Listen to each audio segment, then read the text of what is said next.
त्यामुळे उगाच आमचा आवाज दाबू नका. आमचा आवाज फक्त एका माणसाचा आवाज नाही, आमचा आवाज म्हणजे सामान्य जनता आहे. आणि ह्या जनतेची ताकद पैसा आणि दडपशाहीपेक्षा कितीतरी जास्त आहे. लोकसभेत दाखवून दिलं ना पैशाची काय किंमत आहे.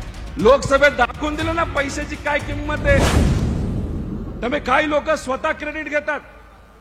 जसा वाढप्या असतो, वाढप्या वाढत असताना म्हणतो हे मीच केलं, असं नसतं. तुम्ही जर बघितलं, जो भाजी आणतो, जो मीठ आणतो, जो भाकरी बनवतो, जो स्वयंपाक करतो, अशा सगळ्यांना खऱ्या अर्थाने याचं क्रेडिट जातं. पण काही लोकांना फक्त क्रेडिट स्वतःकडेच ठेवावं लागतं. जो मीपणा आहे ते खरं भाजपची स्टाईल आहे. भाजपमध्ये हा मीपणा चालतो, पण असं इथं हा मीपणा चालत नाही. बघा ना, या परिसराचा विकास करत असताना चव्हाण साहेब असतील, आदरणीय पवार साहेब यांनी खूप मनापासून इथं कष्ट घेतले. आयटी सेक्टर इथं आणलं. फक्त आपण ऐकतो आयटी कंपन्या पवार साहेबांनी आणल्या, पण या आयटी कंपनीमध्ये किती लोक काम आज करतात, तर 5 लाख लोक त्या ठिकाणी काम करतात. आणि 2 ते 3 लाख कोटीची उलाढाल या परिसरामध्ये आदरणीय पवार साहेबांच्या विजनमुळे आणि पवार साहेबांनी घेतलेल्या निर्णयामुळे होती. आयटी मध्ये काम करणाऱ्या लोकांचाच फायदा होतो असं नाही. जेव्हा या परिसरामध्ये बिल्डिंग बांधली जाते, फ्लॅट घेतला जातो, असंघटित क्षेत्र असेल, रिक्षा चालक असेल, छोटे दुकानदार असतील, यांना सगळ्यांना त्याचा फायदा त्या ठिकाणी झालेला आहे. खरं तर या भागामध्ये एमआयडीसी मध्ये ज्या ज्या कंपन्या आल्या, फक्त पिंपरी चिंचवडची एमआयडीसी बघितली तर 12,000 कंपन्या आहेत.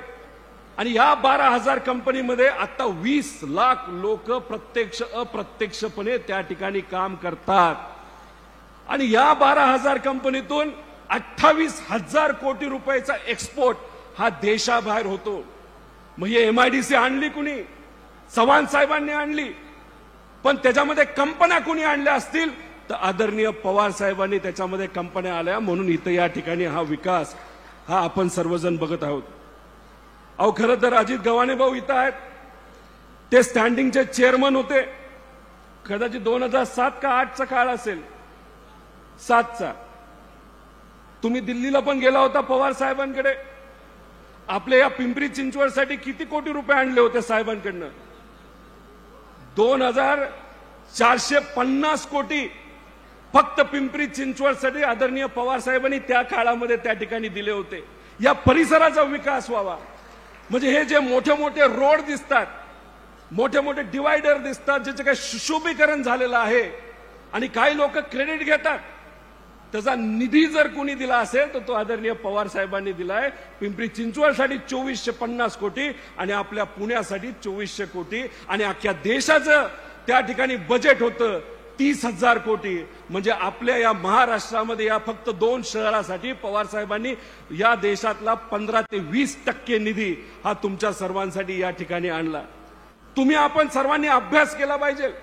2014 नंतर या शहरामध्ये काय असं नवीन घडलंय? फक्त एक गोष्ट घडली, तो म्हणजे भ्रष्टाचार झालाय. अहो, कसला भ्रष्टाचार ऐकून मी वेडा झालो. टीडीआर घोटाळा 650-700 कोटीचा इथं झालेला आपण सर्वांनी ऐकलाय. महापालिकेत रस्ते व गटर सफाईच्या टेंडरमध्ये 250 कोटीचा भ्रष्टाचार झालाय. तसंच पिंपरी चिंचवड जॅकवेल त्याच्यामध्ये 150 कोटीचा. पिंपरी चिंचवड पालिकेत वायसीएम रुग्णालयामध्ये लॉन्ड्री मशीन घेण्यासाठी भ्रष्टाचार तिथं झालाय. अहो, 1 कोटीचा कुत्र्यांचं ऑपरेशन करण्यासाठी सुद्धा तिथं भ्रष्टाचार झालाय. म्हणजे या दोन्ही शहरामध्ये काही नेत्यांनी ही दोन्ही शहरं वाटून घेतली. हे शहर तू बघ, हे शहर मी बघतो. कुठलाही कॉन्ट्रॅक्ट असेल तो आपणच करू. आपल्याच ठराविक काही मलिदा गँगच्या लोकांना आपण मोठं करू. आणि याच्यामध्ये काय झालं, 3च लोक टेंडर भरणार, तेच लोक ते टेंडर घेणार. 100 रुपयाचं टेंडर 150 रुपयाला जाणार. आणि मग वरती जो काय 70-80 रुपयाचा जो मलिदा आहे तो तुमच्या सर्वांच्या हिताचा जे काय पैसा आहे तो पैसा कोणाच्या घरामध्ये गेला तर काही नेत्यांच्या घरामध्ये गेला. मी तुम्हाला या ठिकाणी विचारतो, आता वेळ आलेली आहे बदल घडून आणण्याची. तो बदल घडून आणण्यासाठी तुम्ही पुढाकार घेणार का? अरे एवढासा आवाज घेतल्यानंतर कसं वाचायचं? घेणार का पुढाकार? अजून जोरात आवाज, पुढाकार घेणार का? हे बघा, जयंत पाटील साहेब असतील, आमच्यासारखे कार्यकर्ते असतील, हे सर्व खासदार असतील, यांनी ठरवलंय येत्या डिसेंबरमध्ये पवार साहेबांचा 85वा वाढदिवस आहे. त्यामुळे आमदार हे किती आले पाहिजे? आपण 90 सीट लढू का 85 लढू? कमीत कमी 85 आमदार हे आलेच पाहिजे, असा विचार हा त्या ठिकाणी आम्ही सर्वांनी मनामध्ये ठेवलाय. आणि मग महाविकास आघाडीचे इतर जे सर्व घटक पक्ष आहेत त्यांचा तो असेलच. मी फक्त तुमच्या सर्वांच्या वतीने इथं साहेबांना, जयंत पाटील साहेबांना विनंती करू शकतो, कारण शेवटी निर्णय हे मोठे नेते आणि दुसऱ्या पक्षाचे नेते घेतात. पिंपरी चिंचवड आणि भोसरी हे तिन्ही विधानसभा हे आपल्या पक्षाकडे यावं यासाठी यांनी प्रयत्न करावे अशी मागणी या ठिकाणी तुमच्या सर्वांच्या वतीने करतो.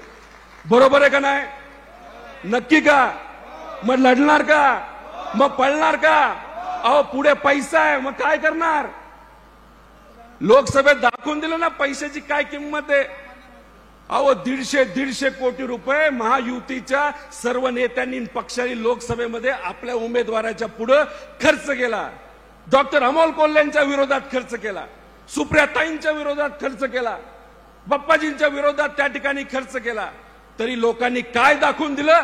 लोकशाहीची ताकद ही पैशापेक्षा कितीतरी मोठी असते आणि तेच विधानसभेला त्या ठिकाणी आपल्या सर्वांना दाखवून द्यायचंय. मी असेल, जयंत पाटील साहेब असतील, आमच्यासारखे जे आमदार असतील, त्यांनी या सरकारचा कमीत कमी 50,000 कोटी रुपयाचा भ्रष्टाचार हा बाहेर काढलेला आहे. MSIDC याच्यामुळे 12 ते 14,000 कोटीचा भ्रष्टाचार झालाय.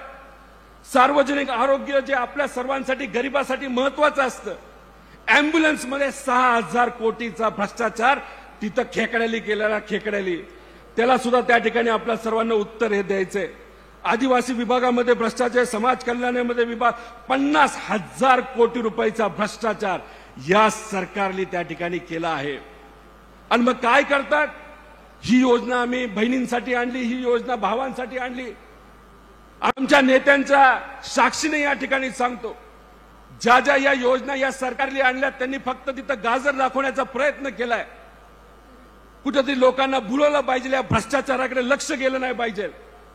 पण ह्या ज्या कुठल्या योजना या सरकारने फक्त इलेक्शन पुरता आणल्यात, आपल्या विचाराचं महाविकास आघाडीचं सरकार या राज्यामध्ये आल्यानंतर त्याच्यात भरीव वाढ करून सर्वसामान्याला खऱ्या अर्थाने तिथं न्याय देण्याचा प्रयत्न हा आपण 100% आपल्या काळामध्ये त्या ठिकाणी करणार आहे. कुठलीही योजना त्या ठिकाणी बंद न करता उलट त्याला अजून ताकद देऊन अजून खऱ्या अर्थाने आपल्याला काय काय गोष्टी करता येईल हे त्या ठिकाणी आपल्या सर्वांना बघायचंय.